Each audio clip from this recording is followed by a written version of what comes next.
Welcome to this afternoon's session on Sticks and Stones. Words can kill, bullying. Can we actually do anything to stop it?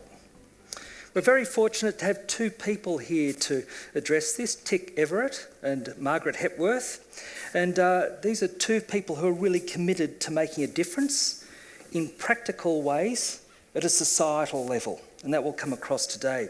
As many of you would know, Tick and his wife Kate lost their 14-year-old daughter Dolly, Amy Jane, to suicide early this year, and it was in the context of bullying.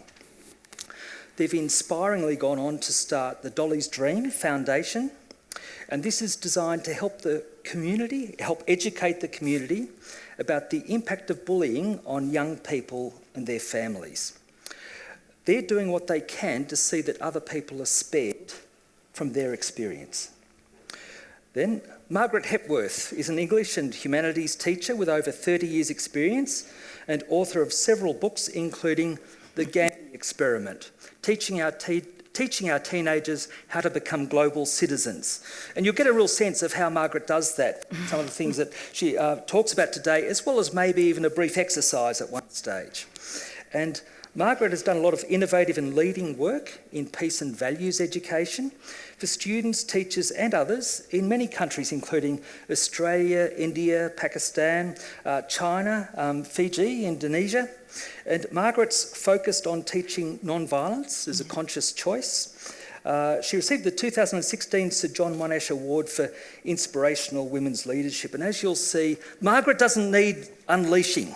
Margaret comes unleashed. She's got a lot of energy, and you'll pick up on that. It's inspiring, the messages that she'll be giving us. Now, Tick, we'll start off with learning of your experiences, your family's experiences with Dolly. And this story starts with Dolly. So would you tell us some things that you'd like us to know about Dolly and some things about Dolly's life? Yep. So Dolly was born in Western Queensland in Longreach. She then obviously was educated through the distance education system right up till grade 6. Then Dolly's sister Meg was ready for high school, so we made the decision then to move into town, into Katherine, and it was a big change for us living in town. We had a little contract fencing, yard building, bit of everything business. So I wasn't at home all the time. Spent a lot of time at camp. The girls loved town. They got into their sport. It's something they'd never had, so they jumped right into that. And they had rep teams through the territory and just enjoyed it. So we thought, well, that was easy. And then obviously with some of the challenges of living in Katherine, the girls came to us off their own bat and said, hey, can we go to boarding school? And I went, oh, Jesus, I went to boarding school and it wasn't that much fun for me. But and I mean, as it turned out, by the time I finished school, I did enjoy boarding school. But I myself was like, oh, I don't, these are my little babies, I don't. Anyway, righto. Well, how are we going to go about this? So Kate and I sat back and righto, and Meg being the little leader that she is and the little organised one, and Dolly being the little scruffy-haired ruffian that seemed to attract everybody. They sat down and we said, righto, well, you come up with 3 schools each that you would both like to go to, and we'll go from there. So they did that, and I think it was the next night they fronted up and kitchen table for dinner, and blow me down, they had the 3 same schools but in a bit of a different order, and I thought, oh, that was easy. And so the school they chose was both their second choice, so we said, righto. So we got into that, we got them into school. We decided, boarding school's obviously very expensive. In excess of 80 grand a year it was costing us to have both the girls away. So we made the choice then for Kate to come back to camp with me. one, it saved us a lot of wages. Two, Kate and I were together. And three, we could afford the boarding school. So we did that. Then the girls got down to sport, into their sport again. They seemed to enjoy it.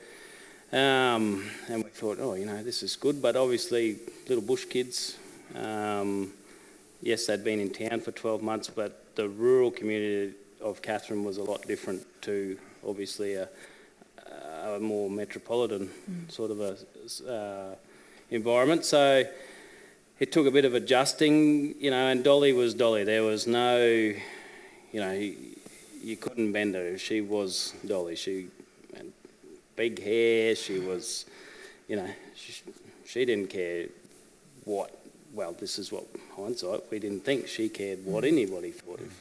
She must have had a real spirit too, because she was the face of an Akubra campaign, wasn't she? A number of years. Yeah, they were lucky enough to be involved in that, and I don't think that there's been a lot of speculation in the media that you've let your daughter become this model throughout the world and blah blah blah, and you've set her up, and I'm like, well, to be honest, it was a photo shoot in the back of Brunette Downs when we were in a stock camp, and to us it was we didn't think twice about it, so we, there's no good passing the blame on anything, I don't think, but once they got to school, they, once they got down to school, Dolly being Dolly, she wouldn't bend off what she believed, and that's the way we brought our kids up. If you believe in something, then you stick to it, and as long as you're kind and you're genuine and you've got good reasons, well, there's no reason to change. And anyway, as time went on, there was a few issues that we dealt with at school, and believed that the school was dealing with themselves. There was a physical altercation, and Dolly came home. Dad, what am I going to do? I said, well, mate, you can't. You've got to go to your teachers. You've got to go to the principal. You've got to talk what to kind of altercation? So there's an incident where Dolly was slapped and pushed to the ground, and this sort of stuff, and all because she was standing up for another one of her mates that had other issues, and Dolly's like, hey, you can't say that about that person. That's it's not nice, and leave her alone. She's my friend, like little 13-year-old girls do. So anyway, Dolly went back to school for the next term, and it went on and on and on, and then there was a lot of names that, when she told me, I was like, really? Like, kids that age, do they even know what that word means? Do they even know why someone would say that about someone else? I think to put it in context, we could even mention, I believe what it might have been calling a slut or something like that just seemed completely out of the blue, yes. Yeah, so, I mean, to me that was confronting, and I'm thinking, and I couldn't fathom it, and especially looking back now, there's so many different avenues we could have and should have gone up, but you think, you're right, mate, you're the bigger person, keep standing up for yourself, and, it'll be fine. And so Dole did that, and then obviously our boy was walking along the line, cut it short. The little fellow was walking along behind her, pushing her, pulling her hair, calling her names. Dolly's turned around, bang, knocked him over. Straight away, Dolly becomes the bully. She becomes the bad person. And she's devastated. She's like, Dad, I've stood up for myself. How come I've done this and this little fella's been doing this and his mates have been doing it and nothing's happened? But because I've done something to retaliate, now I'm in trouble. And I was like, yeah, well, I don't know how, and I didn't know how to answer that as a father. We didn't know what to do. We spoke to the school. They said, no, it's fine. We'll help them. We'll do this. We'll sort it out. So you believe that that's what's going on. And I think from there, it just deteriorated more and more. And deep down, Dolly was trying to become someone that she wasn't.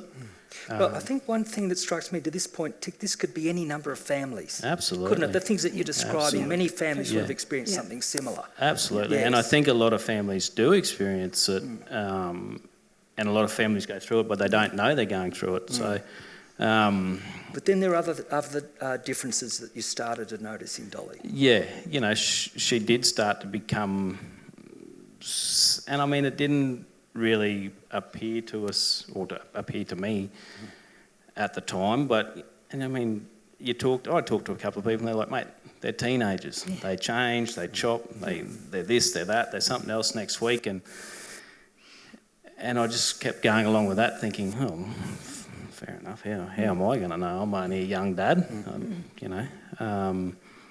So I think in a way I did a bit of an ostrich approach and put my head in the sand and thought, you know, by the time she's 18, she'll grow out of it and it'll all be sweet. There were some really tough times for Doll at school towards the end of grade 9, or the end of last year, and it got that bad that we actually pulled her out of boarding. We just didn't know what else to do. We didn't feel the school was helping, and we thought, you know, what do you do? A couple of weeks out from the end of the year, what do you do? We were lucky enough to have some friends. Doll went and lived with them, and she seemed fine. She seemed to think, oh, you know, this bit of a day student thing, I can get away from it. I can talk to someone else at night that's not a teacher, that's not an authority figure, you know. So we gave her the option. We said, mate, do you want to do this next year? Do you want to change schools? Do you want to go back to boarding? You know, I can remember the conversation as clear as day. We were guarding cattle from one set of a yard back to another, ready to go to sales, and, you know, that was our afternoon job. And she's like, nah, Dad, I got this. And I was like, are you sure, mate? She's like, Dad, I just run around in 50-degree heat and 100% humidity for you for the last 2 days. I got this. And I was like, oh, geez, you know. And then I went back to the old thing. We breed them tough up here, you just got to work them hard, and then they settle down and it all makes sense. And I was like, huh. I think there are even a couple of pictures that Dolly drew that would have given you heart, that she was quite a resilient kid too. Yeah. Yes. So the famous speak even if your voice shakes picture. There's a lot of thing in the media. Yes. You know, this was her dying picture hours before. The picture's like 18-month-old art assignment or something. Like it was, you know.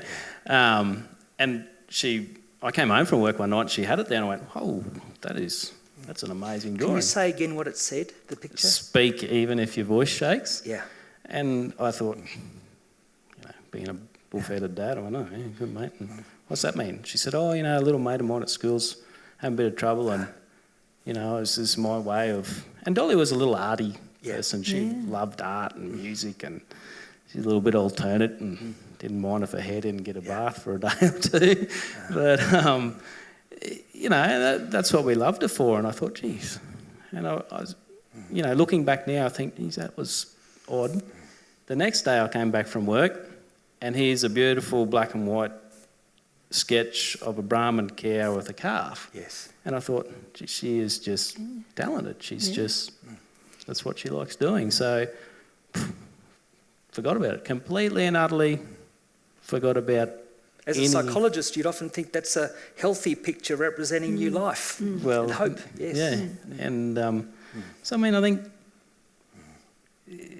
and that's what I say to a lot of parents that either message or ring or you meet face to face. They go, "What do we look at?" And I go, "I don't know. I missed it." You know, straight away. That's my first answer. Because then, for your family, tragedy struck. Yeah. And in a way that couldn't readily be anticipated. No, and completely out of the blue. Completely out of the blue. You know, it was just a normal night. It's Doll's turn to cook dinner. We played cards. Yes.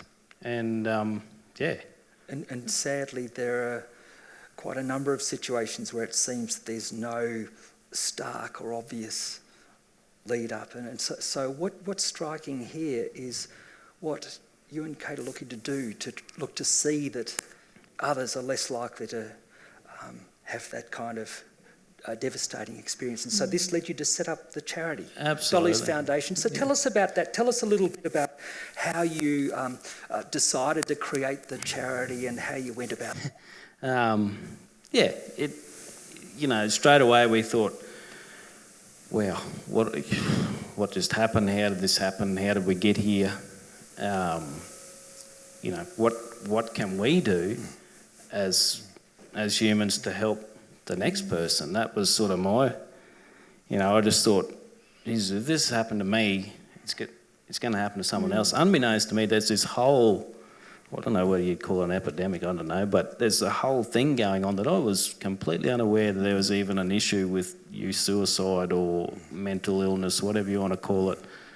So to me, it was a good wake-up call. And so we sat down, Kate and I sat down underneath a tree out in the yard, and we thought, what are we going to do? And, we didn't want big heaps of flowers and all the rest of it, so we thought, we should donate it to the hay runners, because Doll was a little animal lover. And anyway, then we thought, well, if there is a bit of a problem here, why don't we see if we can raise a bit of money and we'll give it to a kids' helpline or a lifeline or something.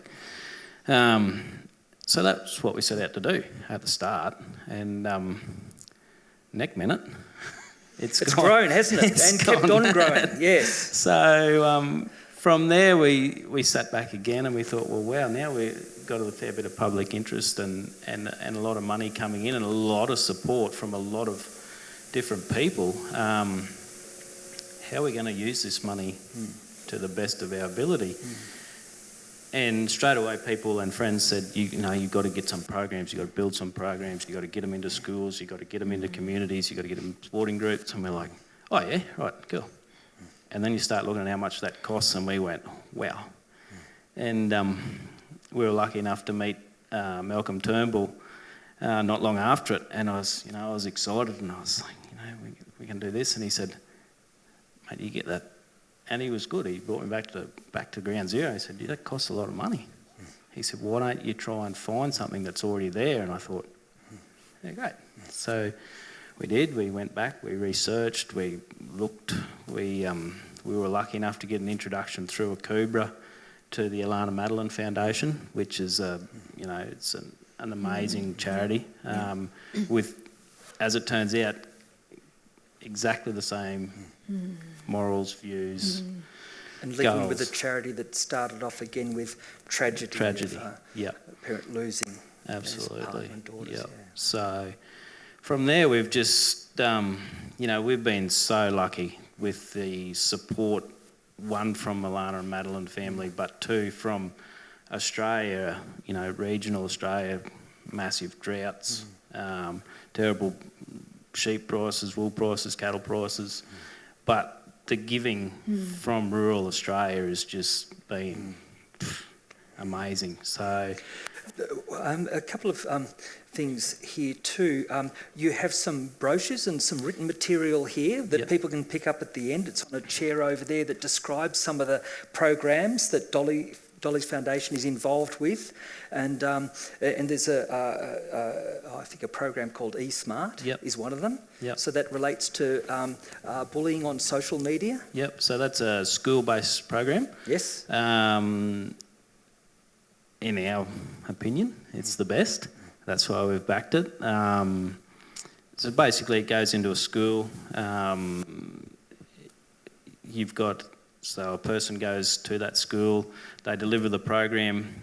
It's age-based, great, So there's a different one for preschool, primary school, secondary school. McDonald's have actually just taken it up. They're the first workplace to take it up. So every McDonald's store in Australia, good on them, I reckon, has implemented ESmart. It basically... It teaches the teacher what to do, the student what to do, the parent what to do. We'll have a chance at the end with questions to sort of, for you to elaborate further, Tick, on some of those practical things. But just to mention as well, it was a week or two ago where Tick was in Melbourne addressing 550, was it principals or high school teachers? High school, teachers. boarding school. That's right. Tick will be on Sunrise next week. Talk about getting out a message and looking to back it up with very practical interventions and efforts, and linking in with the Alana and Madeline Foundation. So there'll be a chance to ask some more questions about that down the track as well. And we'll be very, very shortly moving on to Margaret's story. But is there any one or two questions, burning questions at the moment? There will be time for questions at the end, just in case someone wanted to ask a question of Tick just at the moment. Yes. Yes, that's coming.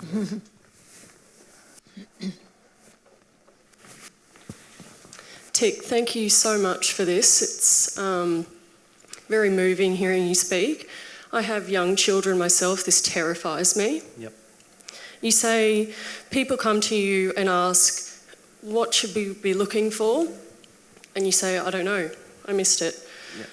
But if you could distill one or two pieces of advice, what would those be? As far as what to look for, or as far as... Well, maybe not what to look for, but being better. If you have something, Yep. some sort of niggle in your stomach that something's a bit off, Yep. do you go 10 out of 10 with this? What's your reaction? How do you act? I definitely think now, mate, you've got to, if you've got half an inkling that your child's that unhappy that they don't want to be with us anymore, then you've got to go as far as you can possibly go to save them, I think, and I think a little bit too, and I've got no qualifications in this at all, but I often wonder whether kids, especially that young, whether they realise how permanent it is. Like, do they really realise the full consequence of what they're about to do? And I think, in saying that, to be honest, we went to bed that night, didn't even cross our minds. But you sit back now and you think about things like, you think about that drawing, and you think about the change. All of a sudden the positivity, the go get 'em attitude, the I'm bigger, I'm better, I'm stronger. I think that is probably the one. I've lost another mate only 6 or 8 months before it to suicide, and he did exactly the same thing. He was down in the dumps, he was miserable, he was financially stressed.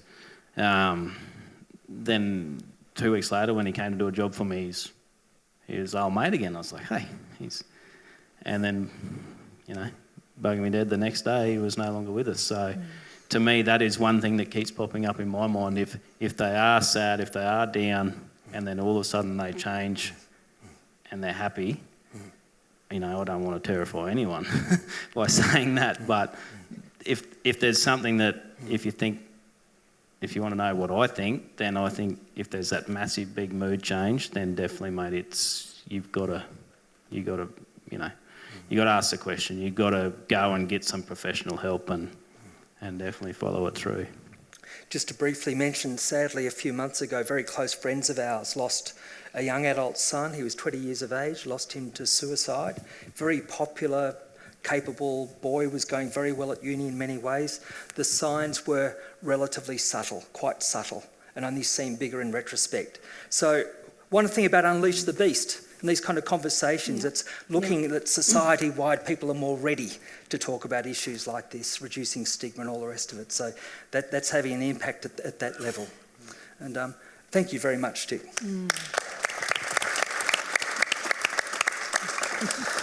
Thank you.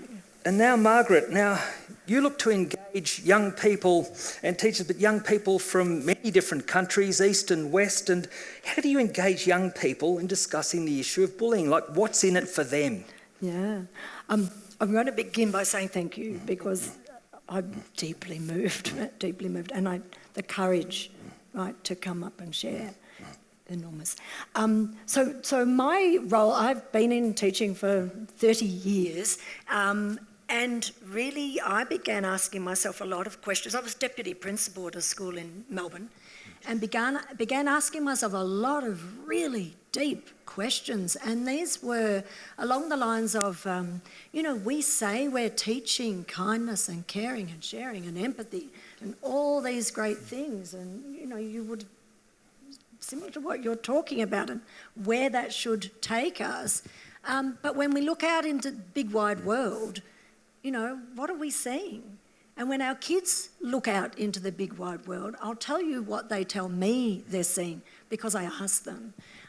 They tell me, they talk about corporate greed, they talk about over-competitiveness, they talk about terrorism, war, conflict on every level. And so I sort of started saying to myself, well, what can we really do? So the question about, bullying, can we really do anything about it? I think we need to do more than what we are doing. And I think what I gave myself was an opportunity to step away from the frenetic life of a teacher and to give myself time. And I think as parents, we need to give ourselves time to observe, time to step back, time to think. We're always in this absolute rush in life, aren't we now? Everybody is. And I did that, and I stepped out and I began applying 30 years of living and working with teenagers. It's why I'm slightly crazy. But, really everything that I'd learnt over those years then came to the fore. And everything that we're now do with teaching our academics, so positive education, multiple intelligences, creative and critical thinking, I began applying it to values education. And I went, right, what can we do? What are the tools and strategies we need to make this shift? It was quite extraordinary. I've been on an extraordinary journey over the last few years. But to answer your question specifically to bullying, what's interesting is I don't walk in the door and say, we're talking about bullying. I walk in the door and say, we're talking about global citizenship. You're going to learn what it means to be a global citizen. And now part of what's happening there is that it's a strategy. You take children beyond themselves, like way out there. They love getting into the gutsiness of global issues. And then once you do this, you bring it back to me. What's my role? What's my responsibility? What's my relationship with other people? So it's a very lateral approach to teaching non-violence as a conscious choice. Once we do that, we then move to another session called conflict resolution. And this becomes... Just to check something, Margaret, and you've highlighted in our discussions too that once you get at that global level, like you're describing, that seems to really engage the students. Yeah, how do you get it to that global level? How do you get the conversation there? Oh, it's not so hard. Yes. You literally, begin talking about what are the global issues. I show them a lot of film clips. We use film clips. This is what's known as, the multiple intelligences. I don't know if some people will be aware of this. So you're engaging an audience, that's your kids, through, some people are audio learners. Some people will sit and listen to me talk forever, and that's fine. Others of you will need something visual. So film clips. Critical thinking, we use provocations. I'll give you a quick example. Yeah, sure. Quick example of that is, did anyone hear on the news this morning that Australia is introducing a two-child policy by the year 2020? Did anyone hear that on the news this morning? And they go, what? Because now what we're using is another strategy. And the strategy is, the research tells us human beings will not do anything. They won't take action until they feel something. Climate change is a classic example. We've known about climate change for 20 years. We won't do anything about it, take really proper action till we feel something. So we use provocations, we use different ways of, I say to them, did anyone hear about it on the news? They go, no, and I say, no, because it's not happening. But that's after we've teased it out and we've looked at all the pros and cons. So we take them to these big global issues, but I'll tell you, because you're saying, but what's this got to do with bullying? It has everything to do with bullying. So today at Toowoomba Anglican College, year 4, 5 and 6, I would say to them, after talking about global issues, I'd say, well, what is it that you want for the world? And some kid says, you know, in front of everyone, he says, I want everyone to be treated the same. And I go, that's fantastic, that's great, isn't that wonderful? Now, how are you going to do that? Right? He's talking on a global level. I want Muslims and Christians and Jews. I want everyone to be treated the same. And it's like, well, let's bring that home. Let's bring that to your school. Let's bring that to your classroom. Because if that's what you want for the world, change begins with me. And now you're going to have to apply it. So how are we going to do that? You described an interesting situation to Tick and myself at lunchtime when you were talking about almost impossible thoughts, where you encourage children to come up with a grand plan of how they would change the world in some way. You mentioned something about pollution and a net idea that a kid came up with. That was just this morning, was it? It was just this morning. So almost impossible thoughts is the final part of this particular program. Global Citizenship Program, and the idea being that every single one of the people that we look up to in this world, so the Mandelas, the Gandhis, the Mother Teresas, all of them, they had an almost impossible thought. Most people laughed at them. Most people said, this will never happen. And so what we teach kids is, I call it the equation. They walk the very same line that every one of those people walked. It's a formula. They all did the same thing, right? And we teach that to them and then give them time to go into themselves and come up, well, with my passion and my expertise and my skills, what's my big picture vision for the world? And they begin the journey. But it was this kid this morning, this tiny little tacker. It was grade 4, I think, and he said, my thought is that we're going to make a net. We're going to take a net and we're going to gather all the rubbish in the ocean, and then we're going to take it to outer space and we're going to gather it there. And you can imagine the grade 5s and 6s kind of sniggering in the background, yeah, kid, you know. And I was just going, this is brilliant, because the very next film clip we showed was of a young man called Boyan Slat. He was 17 when he came up with the idea of building this device with a net that is cleaning up the ocean. And it's like, here's this little kid with this grand idea, completely and utterly validated within seconds. I think you could say to him something like, hey, here's a picture of your net. It's actually happening. But so to look underneath that, what this is all about, right, and so this relates back to what you're talking about, is these kids are finding a purpose. This is huge, to find a purpose, right? And the research tells us that finding a purpose takes people out of depression. You know, it can really shift your life. There's that young man at the moment doing the polished nail. He was severely bullied at school, and now he has grown men painting one fingernail to remind them of how they should treat women. It's all about domestic violence, how that, So planting the seed about hope and what change you can make, I think a number of us would consider it an almost impossible thought to be in the situation that, say, Tick and Kate would have been in, and think of creating a charity in 2018. I think that's an example of when people have a vision of something that they can do, and you're inculcating that from an early stage. Yes. So one of the things that you've highlighted in your book as well is this benefit for kids of self-understanding. Yeah. They want to understand themselves more. Not all parents would think that if they walk around grunting and seeming to ignore things or not looking to be engaged in certain discussions, maybe at home or whatever, but you're saying that you're finding that you can readily engage them in things that help them know more about themselves. Absolutely, absolutely. I can't tell you how many times I would love, particularly for the media, to be in the room when these kids are telling. Like, they're amazing. What they come up with is incredible. But yes, you're right. One of the things is to know yourself really well, to learn more about yourself, to learn more about the way I learn, and in particular in relation to bullying, and we go deeply into this, it's what angers me, you know, what are the things that really kind of tick me off? And then what are the things that help me personally calm down? So those things will be different for you, to you, to you, to you, yeah? And a lot of that's got to do with the way we learn. Back to this, I'm audio, I'm kinesthetic, I'm highly kinesthetic. I know that about myself now. I actually need to move.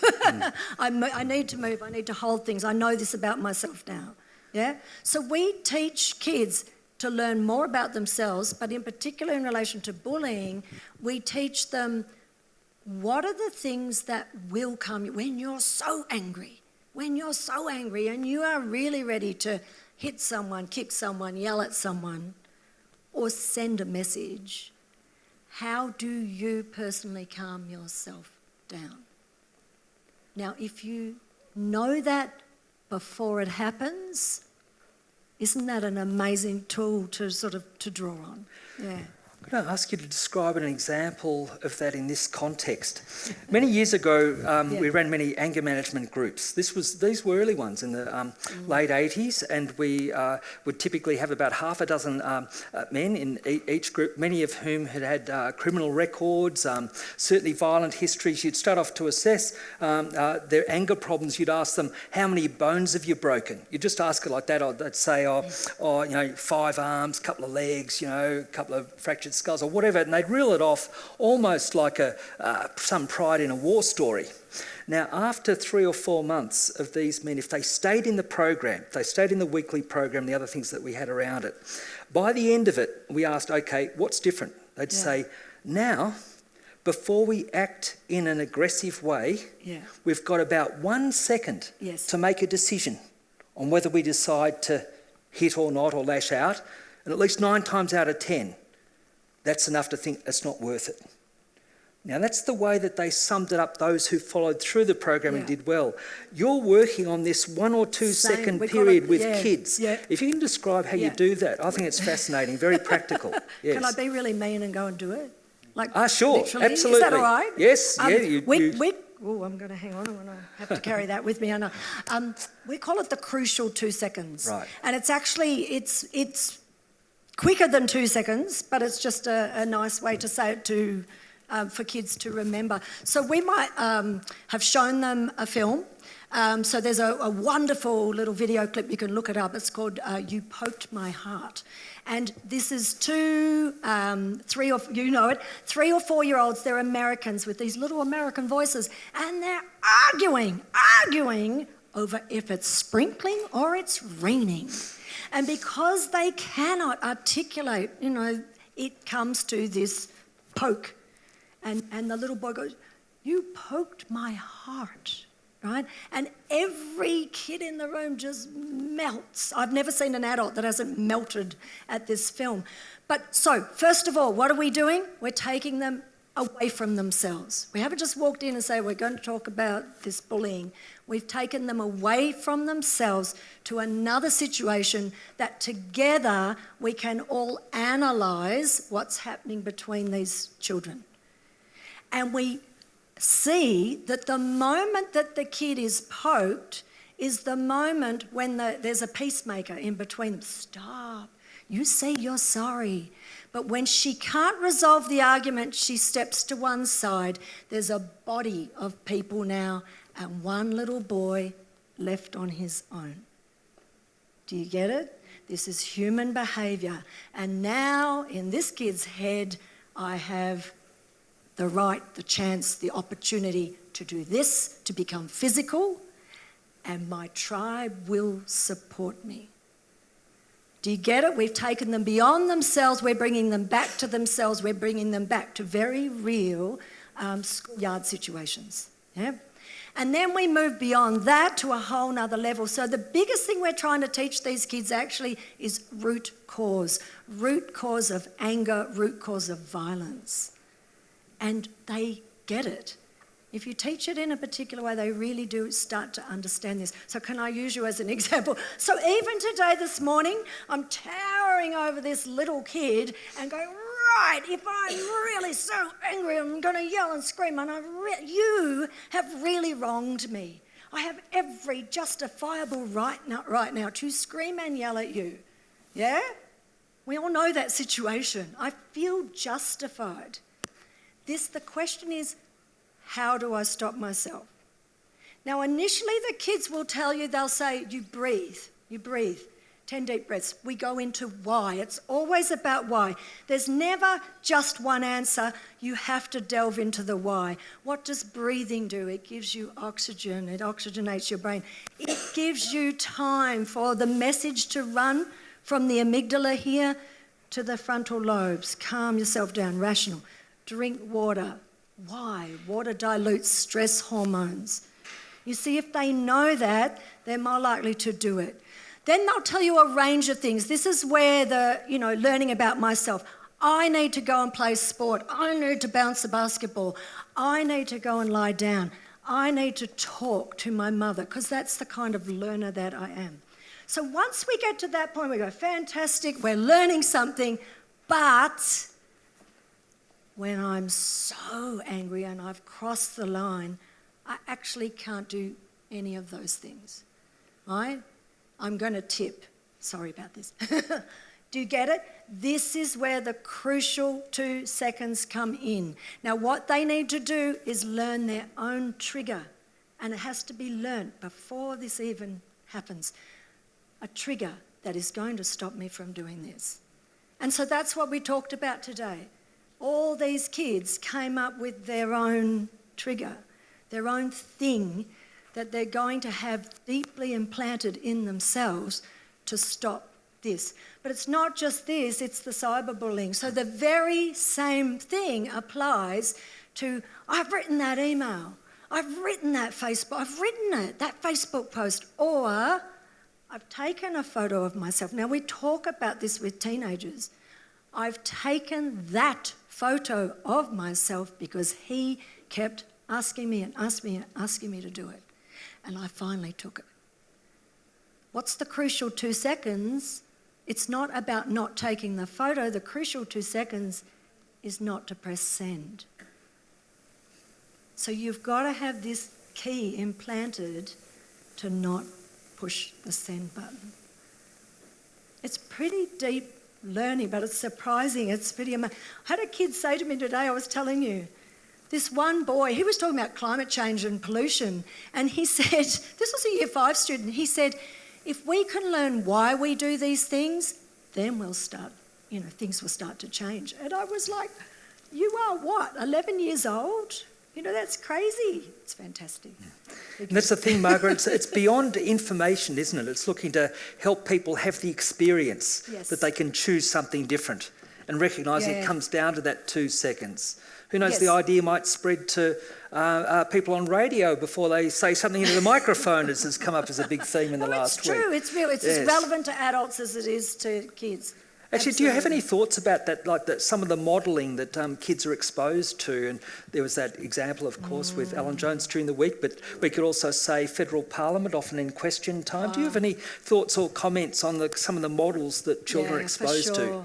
Everywhere I travel, so Australia, India, Pakistan, it doesn't matter. I ask them, how come we know more about the bad stuff and not enough about the good stuff? And every single country I go to, these kids will tell me that the number one reason, I don't know if you can guess it, the media. The media has got them in overwhelm. Now this is, media on TV, news, whatever, and social media. They're in a state of overwhelm. Then the second one they tell me is our world leaders. So again, I stepped away, I gave myself time, and I created something called collaborative debating. Because when you look at root cause, right, to really change things, we have to change some of the structures in our schools. See, again, we say we're teaching caring, respect, and then we teach them debating. Do you know where our politicians have learnt to do what they do? They learnt it at school. And they carried it through, and they came into an arena, the political arena, which says it's okay to act like that. But they learnt it at school. So I've created something called collaborative debating, which is non-adversarial debating. It's about respect, and it's about the win is solving the problem, not ripping you to pieces because you're my opposition. Yeah. Before we open up to questions in a minute, I'd be interested, do either of you have comments on how we can reduce the bystander effect? You know, kids standing by, seeing others bullied or mistreated, and that notion that kids who observe that and do nothing, that's part, or adults in a workplace who observe and do nothing, that's part of the problem. Sure. Do you have any comments on that? You go. Yeah, we talk, I mean, the bystander effect is talked a lot about in schools. All schools talk about the bystander effect. Again, I think in this way of looking at bullying and non-violence as a conscious choice, I show them a video clip. It's about dolphins. It's actually about human beings rescuing stranded dolphins. And again, we analyse what every single person on that beach does, because they're the people who go straight in and help, and then there's all the bystanders. And it's really interesting watching what happens once that pattern is broken. So we talk about it, we analyse it.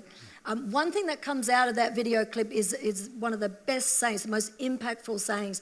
It's don't judge, be curious. Don't judge other people. So this comes right back to bullying issues. Don't judge other people. Start asking questions. Why does that kid act differently? Why do what's going on for mum today that she seems pretty upset? It's a whole different approach. Yeah. Great. Yeah, Tick, would you have any comments on the bystander effect or ways of addressing that? I think from a school student point of view, I think a lot of kids, they see a schoolyard fight or whatever, like we've seen so much of it in the media lately, and people uploading them and whatnot. And I think a lot of kids stand back, and I mean, I've had a few personal Facebook messages about it, and a lot of kids say, but we don't want to intervene because we don't want to be the next victim. Yeah. We don't want the bully chasing us. And I think that's the thing that we have to turn around. If we can get the kids to think, hang on, there's 10 of us, there's only one of him. Yeah. I think we can slowly change that around. That's, I don't know. No, I absolutely agree with you. I just want to add, slightly different to the bystander effect, it's back to this idea that our kids are facing overwhelm. And so when we look at people who bully, again, ask the questions. What is going on for that child? Why are they doing this? Is actually the better question than how do we need to punish them. What's one brief example of that a kid might have come up with for that they've given themselves for? Why might that kid have done that? An example might be of their answer to that. Yeah, when they're wondering why they've done that. When they're wondering why the other kid might have done that. Or why the other kid, or why the kid themselves might have done that. Okay, right. So do you find that's in some ways more helpful? Why they might have done it as well as... Why they might... And this gets back to the understanding themselves. Yeah. But it's difficult. It's not easy, and it's not easy for a child. It really, what we're trying to get them to understand, that all of us, so not just kids, all of us act out of pain. Right? There are times this is this overwhelm. Kids arcing up, teenagers arcing up. They're acting out of this overwhelm and despair. That's a pain. So the kids that are bullying, we know, were often bullied themselves. Or there's something else going on in their lives, something that's happened, and we need to keep asking the why. What has happened for them, then how do we change it? As far as what do they say, often they don't really know themselves why they're doing it. Yeah. Encouraging the question. Yeah. And now's a good time to open up for questions and comments,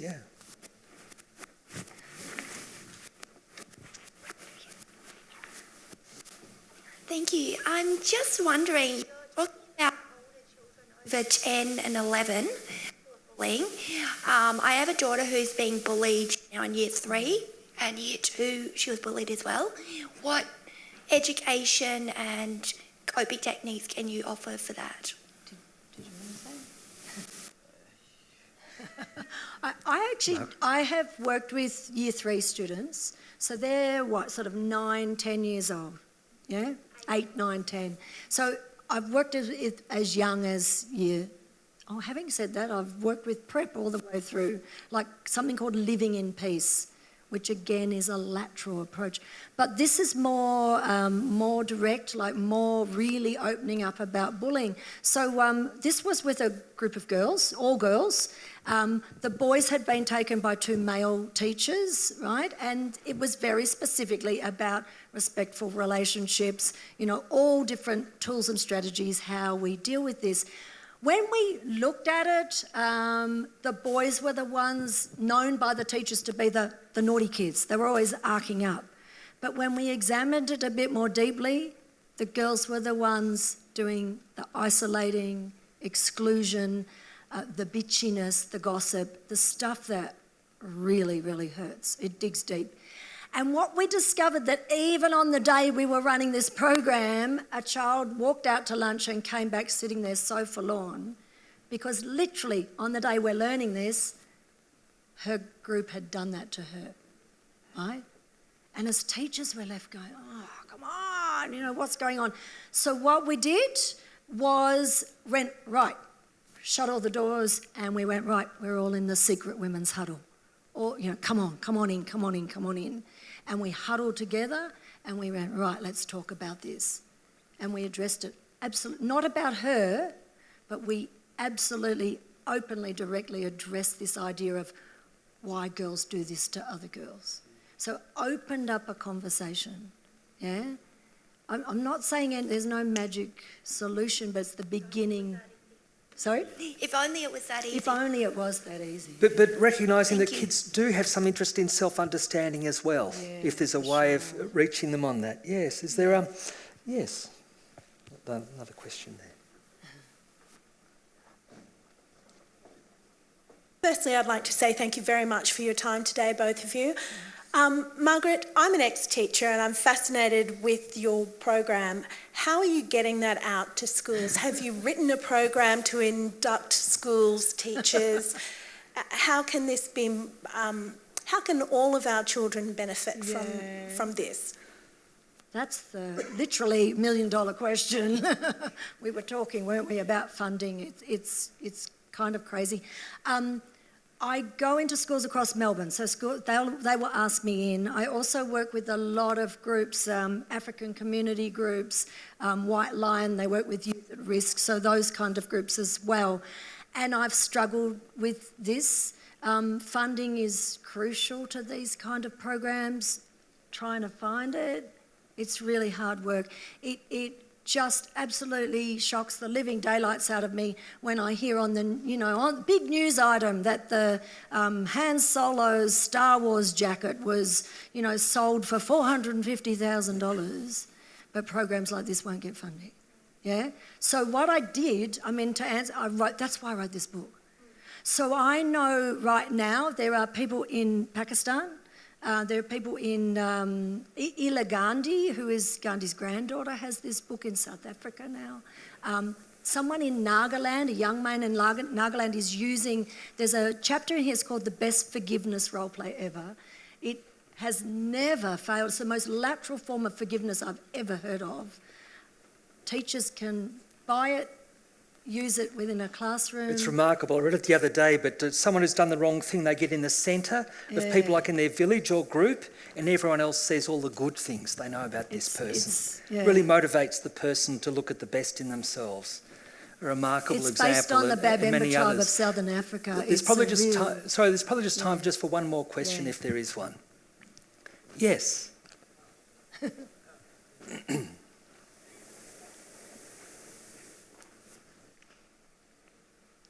Yeah, I am just a volunteer today, but I thought this question could benefit some other people. So you're talking about how news outlets put a negative image in, or like a negative image into many younger people's minds. So what would your advice be from about watching the current affairs? Limiting it, cutting it out. So I'd be interested to know. That's a really, really good question. Did you want to talk on that? I think it is a brilliant question, mate. I think from my point of view, I think a lot of it comes back to the parental carer, the adult figure in the house influence on that on that young mind. I think if you're prepared to let your child sit there and watch, you know, probably shouldn't name names, but, you know, The Bachelor or something, you know, where it seems to me like that negativity is, you know, even My Kitchen Rules, like, they go to someone's house and they all sit there and bicker and whinge and bitch and carry on because she didn't cook the scones right or whatever. Like, when it first started, that show, it was all praise about, geez, how did you do that? What did you do? You know, so I think as a parent or a carer, you've got to go, what is the right thing for my child to be watching? And I don't know how we change the spin on the media to get to that. Like, you know, there's been a couple of media outlets that have contacted me to go and talk, and I say, well, you take Home and Away off the TV and I'll come and talk to you, you know. Like, all you're doing is promoting exactly what I'm trying to prevent. So I do honestly think it's an adult thing that we need to, you know, get our kids to watch the right thing. So certainly it's part of our motivation of the show Destination Happiness, to look at uplifting stories. It's the kind of show that we'd be looking to interview people like Margaret and Tick, as you can imagine. Now I'm going to bend the rules a bit to stretch it by 1 minute. Now, Charlie Scudamore, I know that you've got a question, did you, or comment? Great thing about that. Is this on? The forgiveness thing you were talking about, where the community puts them in the centre and tells them the good things. Yes. It just sparked off in my mind. I do teach and I do deal with a lot of cases of students that make mistakes. And sometimes I think there's this desire and probably a need for society to punish the person who has made the mistake, who is the bully. Shame and humiliation are incredibly powerful emotions. And if you deal with a bully by shaming and humiliating, in my opinion, you deepen and exacerbate, you don't resolve. Yes. So I think at the end of the day, love towards the bully and actually compassion towards that goes a long way, I think, to preventing bullying in the first place, because that has a contagion effect as well. So I think society in a way has got to look at this. I look at prison systems. I know I'm dealing with good kids essentially, and I know there are tougher schools than the one I teach in, etc., etc. But essentially we've also got to think of not just the victim, but that person who's caused it. And I think if they know that whoever's dealing with them still loves them, and I know that sounds very powerful, that can change the behaviour and have an incredibly powerful contagion effect. So exactly what you just said, then how do you teach that? This is a way of teaching it. The biggest thing that teaches is not just forgiveness, it teaches belonging. It actually is one of the best things, particularly for girls. It talks about, well, we could exclude that person, but what will you create? You will create an enemy, right? How do you keep them feeling included and yet responsible and genuinely wanting to make up for what they've done? How do you do that? And that's what this Babemba tribe of Southern Africa have actually made it part of their culture to do that. It's extraordinary. Yeah. Well, one thing that's been really uplifting about this session is having the two of you as examples doing so much to make a difference. There's just news developing about the New South Wales Parliament likely bringing in a law, it could be called Dolly's Law, which looks at ways of responding to bullying on social media, I believe. We don't have time to go into that, but talking about almost impossible thoughts, things can really change even at a legislative level. So we really appreciate the inspiring example of the two of you. Thank you very much, Tick, for telling us your story, especially under the circumstances this year. What your family is doing is remarkable to make a difference. And thank you so much, Margaret, always with your energy and enthusiasm. Thank you very much. And thank you all for coming here.